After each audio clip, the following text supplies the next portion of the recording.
அனைவருக்கும் வணக்கம் மக்களே.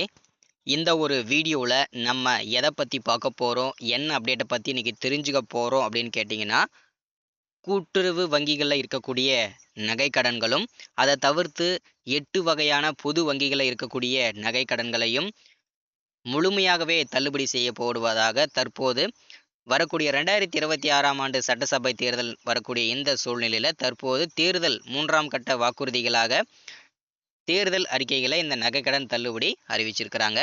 அதுவும் உங்களுடைய நகைக்கடன்கள் கூட்டுறவு வங்கிகளில் இருக்கலாம். அப்படி இல்லைன்னா அதை தவிர்த்து 8 வகையான பொது வங்கிகள், அந்த பொது வகையான 8 வங்கிகள் என்னென்ன, அதே போல் உங்களுடைய நகைக்கடன்கள் 5 சவரனுக்குள்ளே இருக்கணும், 40 கிராமுக்குள்ளே இருக்கணும்னு சொல்லியிருக்கிறாங்க.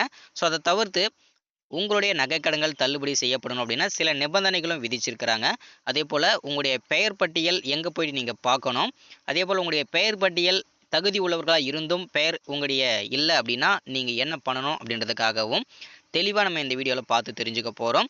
ஸோ தொடர்ந்து நம்ம வீடியோ பார்த்து தெரிஞ்சுக்கலாம். அதற்கு முன்பாக நமது கவர்மெண்ட் ஜாப் டெய்லி அப்டேட் சேனலுக்கு இப்போ தான் நீங்கள் ஃபர்ஸ்ட் டைமாக முதல் முறையாக நமது சேனலை பார்க்குறீங்க, நமது வீடியோவை பார்க்குறீங்க அப்படின்னா மறக்காமல் சப்ஸ்கிரைப் பண்ணிவிட்டு பக்கத்தில் இருக்கக்கூடிய பெல் பட்டனை கிளிக் பண்ணி ஆல் என்ற ஆப்ஷனில் போட்டு வச்சுக்கோங்க. அப்போ தான் நம்ம போடக்கூடிய அரசு தரப்புல இருந்து வரக்கூடிய மிக மிக முக்கியமான அப்டேட்ஸ் எல்லாமே, மத்திய அரசு வெளியிடக்கூடிய அப்டேட்ஸ் எல்லாமே உடனுக்குடனே துல்லியமாகவே நம்ம சேனலில் தெரிஞ்சுக்க முடியும்.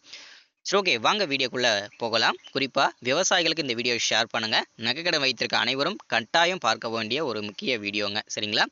இங்கே தெளிவாக நமக்கு மென்ஷன் பண்ணியே சொல்லியிருக்கிறாங்க. என்னென்னா, கூட்டுறவு வங்கிகளில் 5 சவரன் நகைக்கடன் தள்ளுபடி.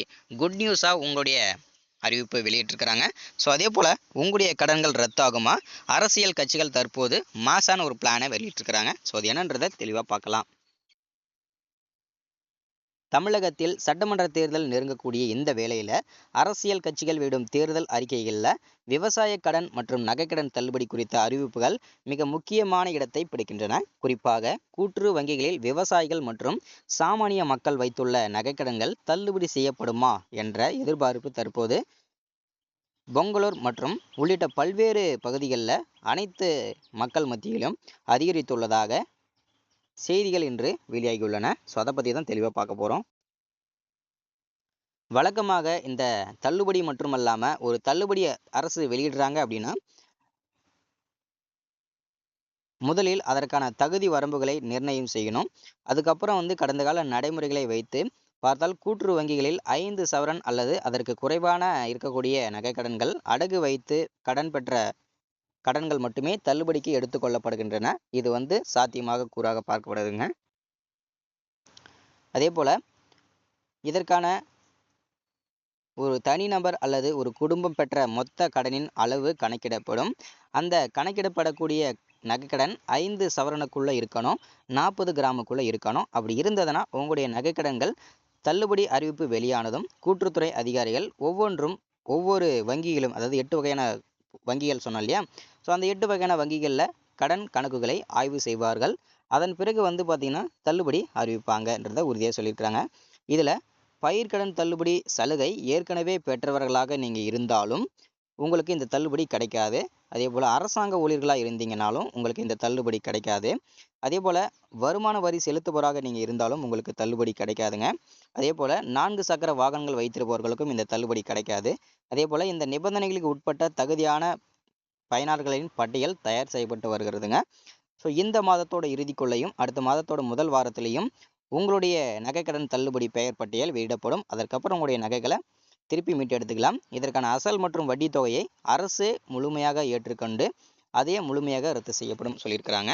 ஸோ இதற்கான தொகை அரசே வங்கிக்கு செலுத்தும் என்பதால் கடனாளிகள் தங்கள் நகைகளை எந்தவித கட்டணமின்றி திரும்ப நீங்கள் நகைகளை திருப்பி மீட்டு எடுத்துக்கலான்றதை உறுதியாக சொல்லியிருக்கிறாங்க, சரிங்களா? ஸோ அதே போல் பெங்களூர் மற்றும் விவசாயிகள் மற்றும் பொதுமக்கள் மத்தியில் இந்த எதிர்பார்ப்பு காட்டு தீயாக பரவி வருகிறக்கூடிய இந்த சூழ்நிலையில் தற்போது 3ஆம் கட்ட தேர்தல் வாக்குறுதிகளாக தான் இந்த நகைக்கடன் தள்ளுபடி மற்றும் பயிர்க்கடன் தள்ளுபடி அறிவிச்சிருக்கிறாங்க. தேர்தலின் போது ஒவ்வொரு முறையும் அரசியல் கட்சிகள் போட்டி போட்டுக்கொண்டு இலவசங்களை, கடன் மற்றும் தள்ளுபடி வாக்குறுதிகளை அள்ளி வீசுகின்றன அப்படின்னு உறுதியாக சொல்லியிருக்கிறாங்க. விவசாயிகள் தங்கள் வாழ்வாதாரத்திற்காக பயிர்க்கடன் மட்டுமின்றி கால்நடை வளர்ப்பு, நகைக்கடன் மற்றும் தோட்ட பராமரிப்பு என பல்வேறு தேவைகளுக்கான வங்கிகளை நாடியுள்ளனர். கடந்த காலங்களில் நிலவியுள்ள வறட்சி மற்றும் பொருளாதார சூழல் காரணமாக இந்த பயிர்க்கடன்கள் தள்ளுபடி செய்யப்பட்ட வரலாற்றுகள் உள்ளன. அதேபோன்று ஒவ்வொரு அறிவிப்பும் இந்த முறையும் வெளியாகும் என்று எதிர்பார்க்கப்படுகிறது. நம்பிக்கையுடன் காத்திருக்காங்க. ஸோ குறிப்பாக கால்நடை வளர்ப்பு மற்றும் தோட்ட பராமரிப்புக்காக கடன் வாங்கியுள்ள சிறு குறு விவசாயிகள் தேர்தல் வாக்குறுதிகளை இடம்பெற்றிருக்க என்னென்னா சாதகமாக அதாவது உங்களுடைய நகைக்கடன்களும் தள்ளுபடி செய்யப்படும், பயிர்க்கடன்களும் தள்ளுபடி செய்யப்படும், கால்நடை வளர்ப்பு கடன்களும் தள்ளுபடி செய்யப்படும், சிறு குறு விவசாயிகள் வாங்கிய கடன்களுக்கும் தள்ளுபடி செய்யப்படும் அப்படின்றத உறுதியாக சொல்லியிருக்கிறாங்க. ஸோ இந்த அப்டேட் வந்து இன்னைக்கு கிடைச்சிருக்கிறது மிகப்பெரிய ஒரு வரவேற்பத்தக்க விஷயமா பார்க்கப்படுதுங்க. எல்லாரும் பயன்படுத்திக்கோங்க. குறிப்பாக நகைக்கடன் வாங்கியிருக்கிறவங்களுக்கும் பயிர்க்கடன் வாங்கியிருக்கிறவங்களுக்கும் சிறு குறு விவசாயிகளுக்கும் வியாபாரிகளுக்கும் ஷேர் பண்ணுங்கள். ரொம்ப பயனுள்ளதாக இருக்கும். ஷேர் பண்ணுங்கள். தேங்க்யூங்க.